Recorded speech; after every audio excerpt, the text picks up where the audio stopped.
அவமானங்கள் இல்லை, இந்த மாதிரி நிறைய காயங்கள் அதெல்லாம் தாண்டி தான் வந்திருக்கிறோம்.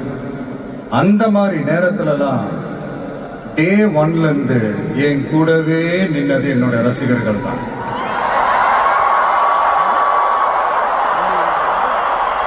ஒரு நாள் 2 நாள் இல்லைங்க, கிட்டத்தட்ட ஒரு 30-33 வருஷத்துக்கு மேல என் கூடவே நின்றுக்கிறாங்க. அதனாலதான் நான் என்ன டிசைட் பண்ணேன்னா, அடுத்த 30-33 வருஷத்துக்கு அவங்களோட நான் நிக்கிறோம்னு முடிவு பண்ணிட்டேன்.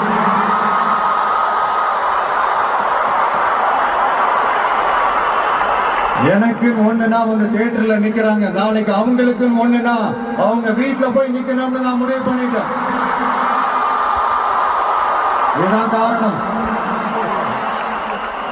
எனக்காக எல்லாத்தையும் விட்டு கொடுத்த என்னுடைய ரசிகர்களுக்காக நான் சினிமாவையே விட்டு கொடுக்கிறேன். இந்த விஜய் சும்மா நன்றின்னு சொல்லிட்டு போறவன் கிடையாது, நன்றி கடனை தீர்த்துட்டு தான் போவான்.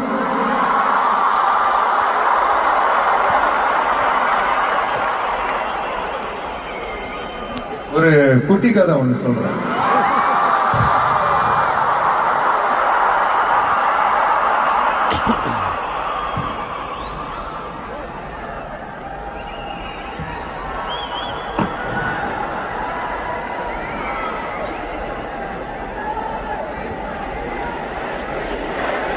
ஒரு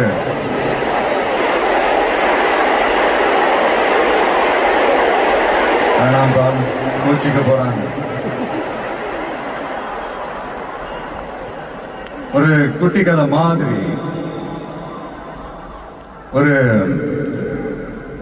ஆட்டோக்காரர் ஒரு கர்ப்பிணி பெண்ணை ஆட்டோல ஏத்திக்கிட்டு ஹாஸ்பிட்டலுக்கு போறாங்க.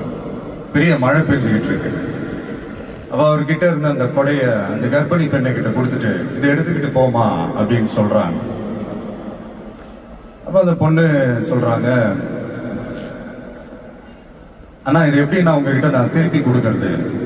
அதுக்கு அந்த ஆட்டோக்காரர் சொல்றாரு, வேற யாருக்காவது தேவைப்படுறவங்களுக்கு கொடுத்துருமா அப்படின்னு சொல்லிட்டு அவர் போயிடுறாரு.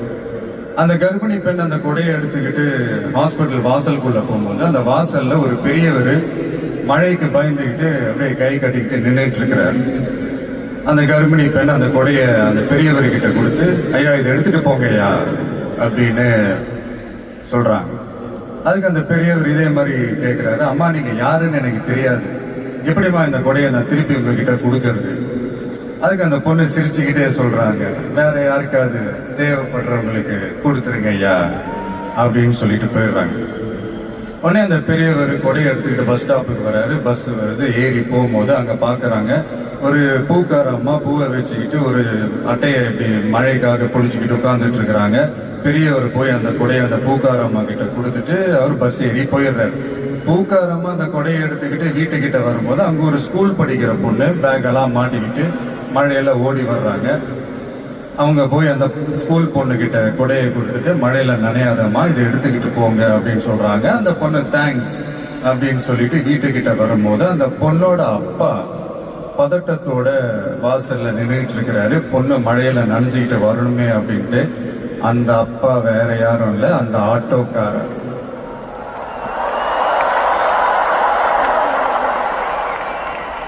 அந்த குடை அவர் கொடுத்த குடை. So the moral of the story is,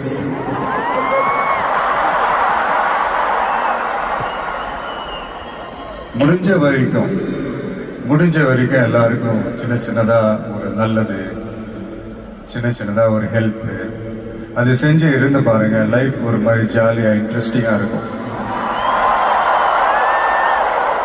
ஒரு ஃபேமஸ் சேயிங் ஒண்ணு இருக்கு, வெள்ளத்துல தவிக்கிற ஒருத்தருக்கு நீங்க படகு கொடுத்தீங்கன்னா பாலைவனத்துல நீங்க தவிக்கிறப்போ அது ஒட்டகமா வந்து நிற்கும். இப்ப யாராவது உங்களுக்கு ஏதாவது கெடுதல் செஞ்சுட்டாங்கன்னு வைங்களேன், அது நீங்க பழி வாங்கிட்டீங்கன்னு வைங்களேன், அந்த நாள் முழுக்க நீங்க சம மகிழ்ச்சியா இருப்பீங்க. எப்படி பார்த்தல எப்படி பழி வாங்கினேன். ஆனா அதே மனுஷனை மன்னிச்சு விட்டு பாருங்க, வாழ்நாள் முழுக்க நிம்மதியா இருக்கு. அதனால யாரையும் கஷ்டப்படுத்துறதுக்கோ, யாரையும் அவமானப்படுத்துறதுக்கோ, யாரையும் பழி வாங்குறதுக்கோ இல்லைங்க இந்த வாழ்க்கை.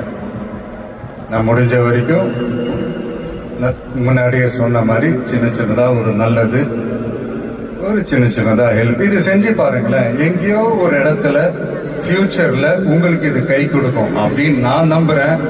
பிடிச்சிருந்தா எடுத்துக்கங்க, இல்லைன்னா விட்டுருங்க. Free advice. இப்போ இந்த event, the hero of this ஈவெண்ட்டுக்கு வருவோம். மிஸ்டர் அனிருத். அவருக்கு நான் ஒரு பேர் வைக்கலான் இருக்கேன். MDS. Anybody? Ramya, can you guess? Vijay, can you guess? MDS. தெரியல சார், நீங்களே சொல்லுங்க. Musical departmental store.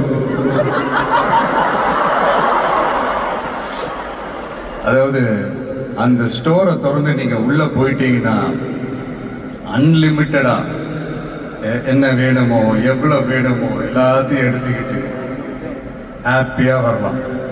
அது சாங்ஸா இருக்கட்டும், பிஜிஎம்மா இருக்கட்டும், இல்ல பேக்ரவுண்ட் ஸ்கோர்ல அந்த பிட் சாங்ஸா இருக்கட்டும், எஃபெக்ட்ஸா இருக்கட்டும்.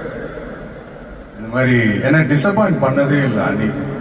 அது என்னுடைய படம் ஆல்பமா இருக்கட்டும், இல்ல மற்றவங்க படம் ஆல்பமா இருக்கட்டும், படிப்படியா ஏறி போய்கிட்டே இருக்கிறாரு. ஸோ ஹாப்பி ஃபார் யூ அனி.